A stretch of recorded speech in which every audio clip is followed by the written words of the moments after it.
지하, 안녕하세요. 자, 이번 강은 10강입니다. 10강. 우리 지질시대의 환경과 생물이라고 제목이 붙여져 있죠. 그래서 오늘은 지질시대에 관해서 배울 거예요. 지질시대. 근데 오늘 제 모습이 워낙 조그맣게 나와서 차이를 모를 수도 있는데 오늘 조금 달라졌을 수도 있습니다. 지금 되게 좀 좋은 카메라로 찍고 있거든요. 제가 원래는 뭘로 찍냐면 제 전에 쓰던 핸드폰이 있어요. 지금 쓰는 핸드폰 말고 전에 쓰던 핸드폰이 액정이 깨졌는데 그 액정을 바꾸는 게 너무 비싸가지고 그거 안 바꾸고 그냥 핸드폰을 새로 샀었거든요. 근데 그 전에 기계도 안 버리고 가지고 있다가 걔가 액정만 깨졌지 다른 거 다 정상이거든요. 그래서 제가 그걸로 원래 촬영을 했었는데 오늘 어쩌다 보니 카메라를 빌리게 돼가지고 조금 핸드폰보다는 좋은 걸로 찍고 있어요. 그래서 화질이 좀 좋아졌을 겁니다. 자, 그러면 이제 오늘 지질시대 들어가 볼게요. 자, 지질시대라고 하면 뭐냐? 우리 지구가 탄생한 지구 언제 탄생했냐면 지금으로부터 한 46억 년 전에 탄생을 했어요. 그 46억 년 전부터 현재까지를 지질시대라고 합니다. 그래서 우리 지질시대 얘기를 할 건데 사실 그 전체 지질시대 중에 우리 인간이 등장한 거는 완전 최근이거든요. 그래서 우리가 인간의 역사는 여기선 다루지 않아. 그건 역사 시간에 배울 거고 우리는 인간이 등장한 기간보다 그 전의 기간이 훨씬 길고 그 시기를 중점을 두고 배울 겁니다.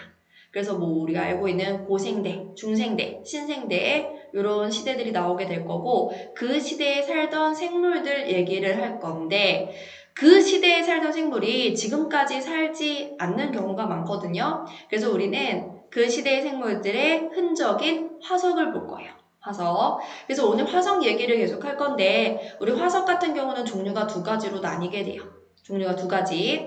지금 화면을 보면 화면에 그래프가 있는데 이 그래프의 가로축이 생존 기간이고요. 그래프의 세로축이 분포 면적이래요. 자, 그랬을 때 지금 두 종류의 화석이 동그라미로 표시가 되어 있죠. 먼저 우리 왼쪽 위를 보면 이 화석은 특징이 뭐냐면 생존 기간이 짧아요. 아주 짧은 기간에만 살다가 멸종이 되어버린 거고 대신에 그 짧은 기간 사는 동안에는 되게 넓은 면적에서 골고루 분포하던 애입니다. 자, 이런 생물의 화석을 우리는 표준화석이라고 할 거예요. 표준화석. 자, 그리고 오른쪽 아래 보면 이제 생존 기간은 길어요. 그래서 과거부터 살다가 지금 현재도 살고 있는 오랜 기간 동안 살던 애고 대신에 얘는 좀 예민하기 때문에 분포하는 면적이 좁습니다. 어떤 특수한 환경에서만 살 수 있기 때문에 그런 거예요. 그런 걸 우리는 시상화석이라고 해요. 시상화석. 그러면 우리가 뭐 고생대에 살던 애는 누구예요? 중생대에 살던 애는 누구예요? 이런 얘기를 하기 위해서는 표준화석을 봐야 될까요? 시상화석을 봐야 될까요? 그렇죠. 딱 고생대 애만 살던 애, 딱 중생대 애만 살던 애 얘기를 할 거니까 우리는 표준화석 얘기를 오늘 중점을 두고 할 거고 시상화석이란 거 얘는 언제 쓰이는 거냐면 이 화석을 통해 이 화석이 발견돼? 이거 고생대층이다. 이걸 알아내는 게 아니고 이 화석이 발견돼? 얘는 이런 환경에만 사는 예민한 애인데 여기 이런 환경이었겠거니 라고 환경을 알아낼 때 쓰는 게 바로 시상화석이에요. 그래서 시상화석은 대표적으로 뭐가 있냐라고 하면 바로 고사리와 산호가 있습니다. 자, 우리 산호 같은 경우는 얘 바다에 사는 애죠. 근데 어떤 바다에 사냐? 되게 따뜻하고 얕은 바다에 사는 생물이에요. 그래서 우리 산호화석이 발견된다? 여기 옛날에 따뜻하고 얕은 바다였나 보다. 이렇게 환경을 알 수 있는 거고 마찬가지로 고사리, 뭐 양치식물이죠. 자, 고사리 같은 경우는 얘도 역시 따뜻하고 대신 얘는 습한 육지에 살아요. 그럼 우리 고사리가 발견된다? 여기 따뜻하고 습한 육지였나 보다. 이렇게 알 수 있는 거죠.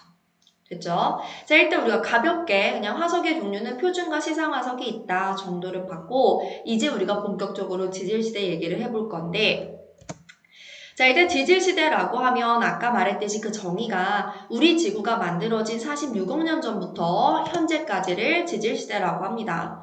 선생님, 어떤 사람은 46억 년 전부터 우리 인간이 등장하기 전까지라던데요? 그건 별로 의미가 없어요. 왜냐면 아까 말했지만 그 전체 지질시대에서 우리 인간이 등장한 건 아주 최근이기 때문에 뭐 인간 등장을 포함시키냐 현재까지로 하나 큰 차이는 없습니다. 되셨죠? 자, 그럼 우리는 인간 얘기 말고 인간 등장하기 전 얘기를 할 건데 그 인간 등장하기 전까지 그 긴 시간을 단위를 기준으로 나눌 거예요. 근데 그 나누는 단위가 여러 가지가 있거든요. 가장 큰 단위로는 누대가 있습니다. 누대로 큼직큼직하게 나눌 수 있어요. 지금 표에 보시면 표 왼쪽에 누대라고 되어 있죠. 우리 누대로 나누면 아래로 갈수록 과거거든요. 가장 과거의 시생 누대, 그 다음에 원생 누대, 현생 누대가 있어요. 현생 누대는 가장 현재랑 가깝다 이렇게 알아두면 되고 그 아래 시생, 원생 요 순서는 시원하다 이렇게 보세요. 시원하다. 아 시원해. 시생 다음에 원생이구나. 이렇게 알아두시면 됩니다. 자, 이렇게 우리 누대는 큼직큼직하게 나눈 거고 요걸 다시 대단위로 나눌 거예요. 대단위. 근데 우리가 시생과 원생 같은 경우는 워낙 과거기 때문에 요거를 대단위로 뭐 나누지는 않을 거예요. 여기 너무 과거라서 사실 알고 있는 정보도 별로 없거든요. 그래서 우리는 현생 누대를 총 3개의 대로 나눌 겁니다. 우리가 잘 알고 있는 그렇지 고생대, 중생대, 신생대로 나눌 거예요. 그런데 이번에는 더 세세하게 더 작게 나눠볼게요. 그걸 우리는 기라고 하거든요. 기. 자, 기로 나누면 지금 고생대 같은 경우는 기가 몇 개야? 맞아요. 기가 6개입니다. 그냥 한 번씩 읽어볼게요. 자, 고생대의 제일 과거부터 보면 캄브리아기, 오르도비스기, 실루리아기, 대봉기, 석탄기, 베름기 이렇게 있죠. 기가 6개 많다. 그 다음에 중생대 같은 경우는 뭐 우리 좀 익숙할 거야. 뭐 쥐라기 같은 경우는 우리 쥐라기 공원이라는 영화 있죠. 공룡 나오는 영화거든요. 그래서 트라이아스기, 쥐라기, 백악기, 트쥐백 이렇게 3개의 기가 있고 신생대는 플레오기, 네오기, 제4기가 있습니다. 자, 그런데 우리가 선생님 고생대는 기가 6개나 돼가지고 너무 외우기 힘들어요. 그래서 선생님 어떻게 외우냐면 여러분 깜깜한 배경을 생각해 보세요. 깜깜한데 어떤 사람이 터덕터덕 이렇게 오고 있습니다. 깜깜한데 오실 때 그 사람의 얼굴이 까매 보이겠죠. 뭐처럼? 석탄처럼 까매 보일 거예요. 그래서 이렇게 외울게요. 빨간색 안 돼. 빨간색 안 돼. 지우고 형광펜 하고 싶어. 캄캄한데 오실 때 얼굴이 석탄처럼 까매요. 석탄 페이스입니다. 오실 때 석탄 페이스, 캄캄한데 오실 때 석탄 페이스 이렇게 고생대 순서를 처음에 이제 외우기 너무 어려울 테니까 이렇게라도 알아두시면 좋겠습니다. 자, 이렇게 우리가 기까지 나눠봤고요. 아까 봤던 그 시생누대와 원생누대 같은 경우는 우리 고생대의 가장 첫 번째가 캄브리아기죠. 그 캄브리아기보다 앞선 시대다라고 해서 성캄브리아 시대라고 부르는 거예요. 아, 성캄브리아 시대가 그런 뜻이었구나. 봐두시고. 자, 그 다음에 우리는 요 지질 시대를 나누는 기준에 그 시기가 있을 거 아닙니까? 그거 알아둬야 돼요. 그거 알아둬야 됩니다. 뭐 고생대 시작이 언제부터고 끝이 언제까지고 딱 3개의 숫자만 외우시면 돼요. 먼저 고생대의 시작이 언제냐? 성캄브리아 시대가 끝나고 고생대가 시작할 때가 지금으로부터 약 5.4억 년 전입니다. 5.4 외우시고 자, 일단 고생대가 끝났어요. 중생대가 시작하는 그 시기가 2.5억 년 전입니다. 자, 그리고 중생대가 끝나고 신생대가 시작하는 시점을 0. 대략 6억 년 전이다. 이렇게 알아두시면 돼요.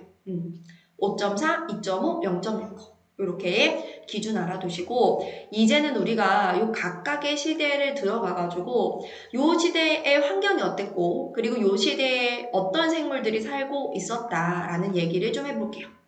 여기서 외워야죠. 뭐 고생대에 누가 있었고 중생대에 누가 있었고 외울 내용이 많지만 화석 사진을 같이 보면서 할 겁니다. 그래서 좀 재밌게 볼 수 있을 것 같아. 먼저 성캄브리아 시대부터 해볼게요. 자, 성캄브리아 시대입니다. 제일 과거예요.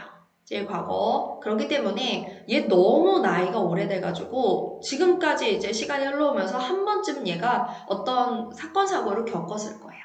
그래서 어떤 지각 변동을 받고 오랜 기간 동안 변화를 겪으면서 보존이 잘 안 된 거죠. 그래서 지금 남은 정보가 별로 없어 그 당시의 환경을 알기가 어려워요.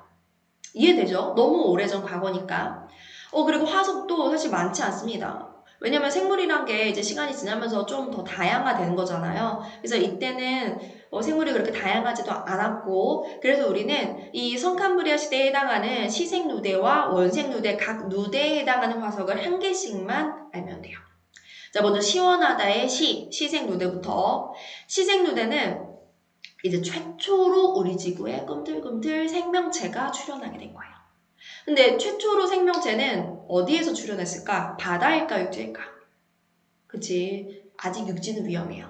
왜냐면 이때는 우리 육지에는 태양으로부터 되게 무서운 유해한 자외선들이 막 들어오고 있었거든요. 그래서 아직 육지는 위험하니까 바다에서 최초의 생명체가 출현합니다. 근데 그 녀석의 이름이 뭔가 하고 보니까 남세균이라는 녀석이었어요. 사실 이 남세균은 최초의 어떤 생명체라고 하는 게 맞냐면 최초로 여러분 광합성 알죠? 최초로 광합성을 하던 생명체예요. 남세균. 그리고 이 남세균이 지금 이제 화석으로 남아있을 거 아니에요. 근데 남세균에 그냥 몸체가 남아있다 이런 게 아니고 남세균이 그 당시에 어떤 생명활동을 하면서 남긴 흔적이 있거든요. 그 흔적이 뭐 일종의 남세균의 화석으로 볼 수 있는 거죠. 그걸 우리는 스트로마톨라이트라고 불러요. 그래서 우리는 남세균, 스트로마톨라이트 뭐 똑같은 말이다. 스트로마톨라이트가 남세균의 화석이다. 이 정도 알아두시면 되고요. 이게 바로 시생유대입니다. 근데 아까 말했듯이 남세균이란 건 최초로 뭐를 했다고? 광합성을 했다고. 근데 이 광합성이라는 건 뭐를 만드는 거야? 맞아요. 산소를 만드는 겁니다. 그러면서 이제 대기 중에 원래 산소가 없었는데 산소도 조금씩 축적이 되기 시작을 하는 거죠. 됐죠? 자, 그리고 이제 시원하다의 원생누대로 가면 원생누대에서는 이제 다세포 동물이 출현하게 되고요. 그 다세포 동물의 대표적인 예가 에디아카라 동물군이에요. 에디아카라 언덕이라는 곳이 있거든요. 그 에디아카라 언덕에서 이 동물들의 다세포 동물들의 화석이 무더기로 발견이 돼서 얘네들을 에디아카라 동물군이라고 부르는 겁니다. 자, 그래서 우리 성캄브리아자 정리하면 요거야. 시생과 원생 하나씩만 알면 돼. 시생누대에 남세균이 있었고 그리고 원생누대에는 에디아카라 동물군이 있었습니다. 됐죠? 자, 이제부터 중요한 거는 고생대입니다. 자, 고생대. 자, 일단 고생대는 캄캄한데 오실 때 석탄 베이스, 카모실 때 석패 이렇게 6개의 기가 있어요. 그래서 6개의 기마다 특징을 보겠습니다. 여기서 물론 여러분이 가지고 있는 뭐 참고서를 보면 누구는 언제 출연을 했고 언제 번성을 했고 막 되게 복잡하게 써 있을 거예요. 물론 그렇게 공부하는 것도 좋고 디테일한 거 잡는 것도 좋지만 처음 공부하는 단계에서는 그렇게 하기 어렵잖아요. 그래서 처음에는 그냥 제가 대략적인 틀을 잡아줄게요. 요거부터 공부를 하시고 그러나 이제 공부가 끝났다 하면 교과서 읽으면서 가지고 있는 참고서 읽으면서 좀 디테일한 부분을 잡아가시면 됩니다. 자, 그러면 우리도 고생대 제일 아래에 있는 캄브리아기부터 볼 거예요. 이 캄브리아기는 누구의 시대라고 하냐면 삼엽충의 시대라고 합니다. 혹시 삼엽충 들어보셨어요? 삼엽충? 이 캄브리아기는 삼엽충의 시대고 삼엽충은 뭐 캄브리아기가 삼엽충의 시대라고 불리지만 사실 뭐 고생대 전반에 번성했던 생물이라고 생각하시면 됩니다. 어떻게 생겼냐면 이렇게 생겼어요.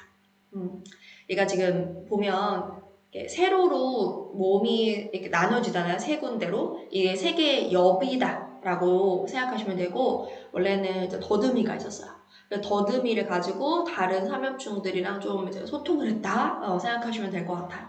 그래서 약간 지금의 밭땡벌레랑 비슷하게 생기기도 했어요. 삼엽충. 자, 그 다음에 이제 오르도비스기, 카모실 때에서 오르도비스기로 가면 오르도비스기는 필석의 시대라고 합니다. 필석. 필석은 뭐냐? 돌에 마치 어떤 문자가 새겨진 것 같다라는 거예요. 이 필석이라는 생물의 화석을 보면 돌에 문자가 새겨진 것처럼 보이거든요. 그림을 한번 보여줄게요. 이렇게. 글에 뭔가 어떤 상형 문자가 새겨진 것 같죠? 이렇게. 그래서 이런 게 바로 필석이에요. 됐죠?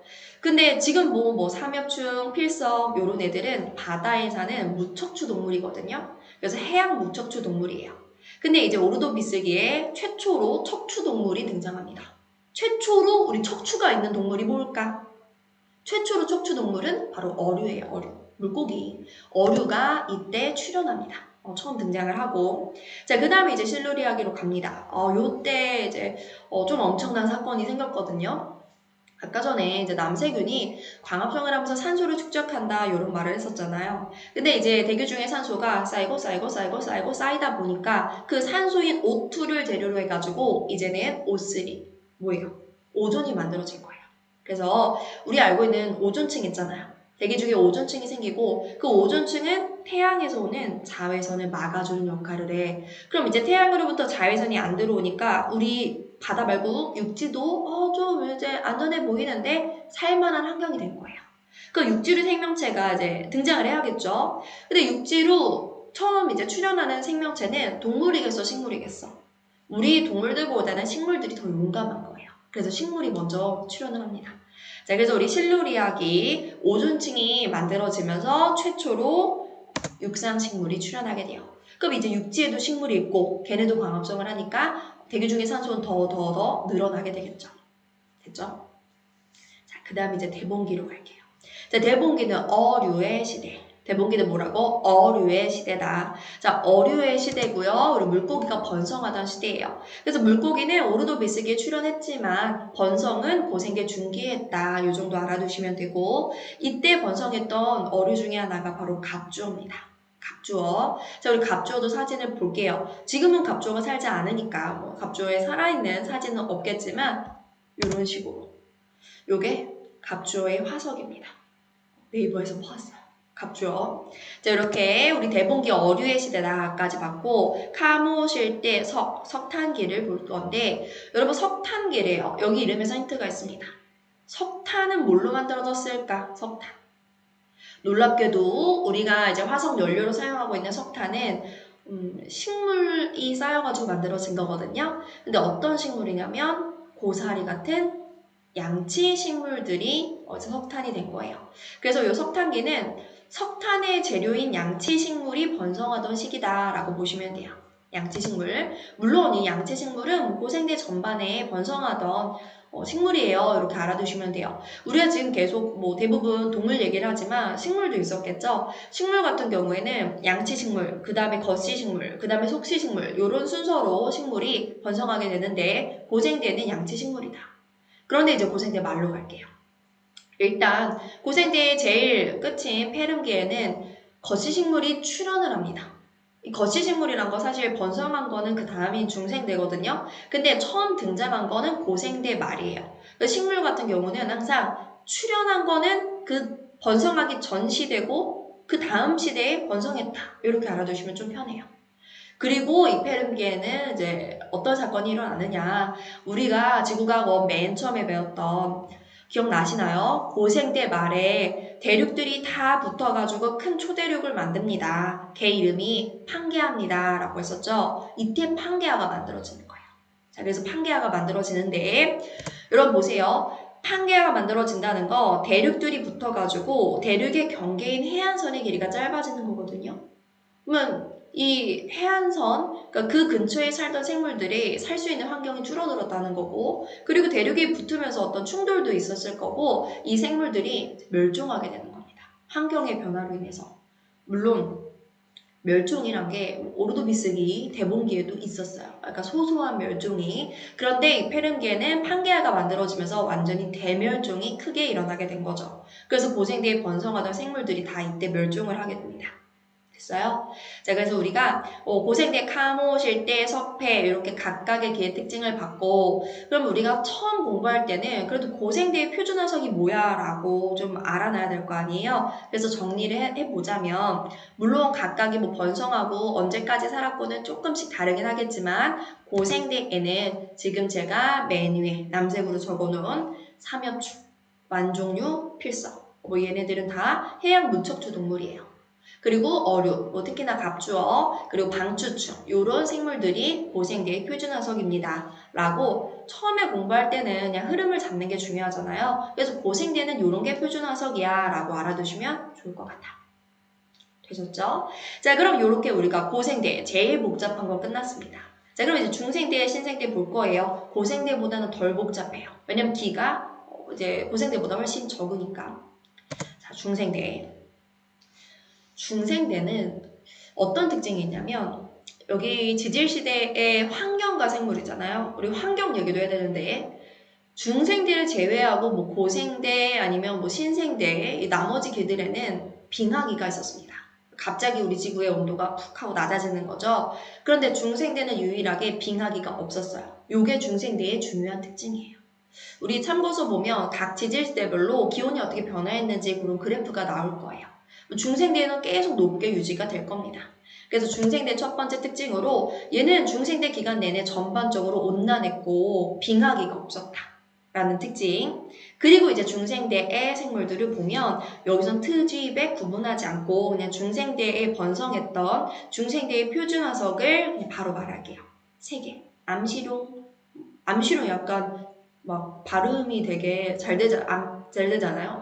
암시룡도 안 해. 이렇게 외우세요. 암시룡, 암모나이트. 시조새, 공룡입니다. 그래서 암모나이트라는 생물이 있었는데 얘가 이렇게 동글동글동글 마치 뭐라 해야 돼? 달팽이처럼 이렇게 생겼죠. 근데 얘가 사진을 넣었나? 사진을 아까 다운받았는데 여기 넣지를 못했네. 제가 한번 그려볼게요. 요 암모나이트가 원래 산화생전에는 어떤 애였냐면 요거는 이제 암모나이트의 껍질이고요. 원래 얘는 이렇게 생겼어요. 요 다리야. 눈. 이렇게. 머리랑 다리밖에 없는 두 종류였습니다. 두 종류. 이게 이제 암모나이트의 모습. 여러분이 네이버에 암모나이트 검색해보세요. 암모나이트 산화생전의 모습 상상도가 나올 수도 있습니다. 자, 그리고 우리 중생대 하면 사실 뭐 제일 먼저 떠오르는 건 뭡니까? 쥐라기 하면 공룡이잖아요. 그래서 중생대에는 공룡 화석이 있을 거고요. 지금 사진을 보면 공룡 무섭죠? 크기 어마어마하죠? 막 이렇게 있는 거. 뭐 또 다른 공룡 화석은 이런 거. 이게 암모나이트 때문에 잘 안 보여. 지우고. 공룡 보이죠? 그리고 우리가 화석이라고 하면 그 생물이 남긴 흔적을 화석이라고 하는 거죠. 이런 뼈뿐만 아니라 뭐 이렇게 공룡이 찍고 간 공룡의 발자국 아니면 심지어 뭐 공룡의 알이나 공룡의 또 배설물도 화석이 될 수가 있어요. 공룡 화석들. 그 다음에 암시룡에서 지금 시 안 했죠? 자, 시가 뭐냐면 시조새입니다. 시조새. 시조새는 이제 뭐예요? 새잖아요. 새면서 또 파충류의 특징도 가지고 있다고 보시면 돼요. 시조새 이렇게 날아다니는 게 화석에서 보이죠. 자, 이렇게 암시룡 3개가 중생대의 표준 화석이었고 이번에 우리가 식물 얘기를 해보자면 사실 식물 얘기는 아까 이미 다 말했습니다. 아까 고생대 말에 우리 거시식물이 출현했다라고 했고 그럼 그 출현한 거시식물이 번성한 건 바로 이 중생대고요. 그 중생대의 거시식물 번성이고 우리 중생대 말에는 이번에 다음 단계의 속시식물이 출현한다라고 보시면 되는 거예요. 자, 그럼 이제 신생대로 넘어가야겠지. 예상이 되듯이 신생대에는 일단 식물로서는 속시식물이 번성을 했을 거고요. 그리고 신생대에는 표준화석 우리 2개만 알면 됩니다. 2개. 뭐가 있냐면 바다에 사는 애가 있고 육지에 사는 애가 하나 있어요. 요 얘기도 해야겠다. 우리 고생대에서 봤던 생물들은 다 바다에 사는 애였고 지금 이 중생대에 보면 이 중에 암모나이트는 바다에 사는 애예요. 암모나이트 화석이 발견되면 이게 중생대 지층이란 것도 알 수 있겠지만 요거 바다에서 퇴적이 되었다라는 것도 알 수 있어요. 근데 반면에 뭐 공룡과 시조새는 육지에 산다라고 말할 수 있는 거죠. 그럼 신생대도 그렇게 한번 나눠가면서 볼게요. 신생대에 일단 화폐석이 있습니다. 화폐, 납작한 동전 같죠? 화폐 같다라고 해서 붙여진 이름이고 얘는 바다에 사는 애예요. 화폐석 바다. 그 다음에 매머드 있습니다.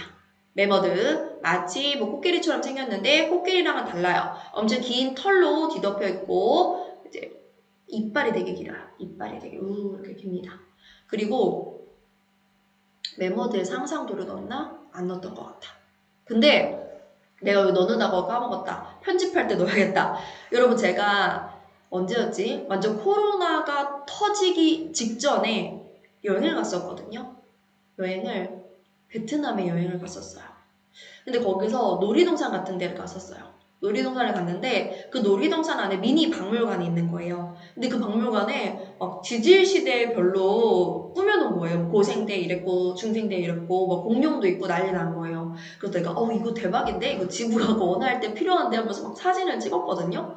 근데 그 사진 다 어디 갔는지 모르겠어요. 막 영상도 찍고 했는데 아까 사진첩을 보니까 그 옛날 핸드폰 그 깨진 거 사진첩을 보니까 이 메모드랑 찍은 이렇게 말이 안 나오지? 메모드랑 찍은 사진밖에 없는 거예요.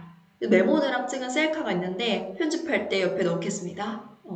자, 그리고 화폐석 메모드, 화폐석 바다, 메모드 육지 이렇게 두 개 알아두시고 식물 얘기는 아까 말했듯이 속시식물이 번성했다. 이게 끝이에요. 신생대 끝. 그리고 신생대에 이제 드디어 우리 인류의 조상이 등장하게 되었습니다. 끝. 너무 짧은데? 그래서 오늘 우리는 지질시대 배웠어요. 이 지질시대, 성캄브리아 시대, 고생대, 중생대, 신생대에 각각 어떤 생물들이 번성했는지 알아두시면 되는 거고 화석 같은 경우 두 종류의 화석이 있다는 거 이렇게 알아두시면 됩니다. 이렇게 우리 10강 지질시대의 환경과 생물 좀 가볍게 볼 수 있는 내용이었죠? 여기까지 마치겠습니다. 고생했어요.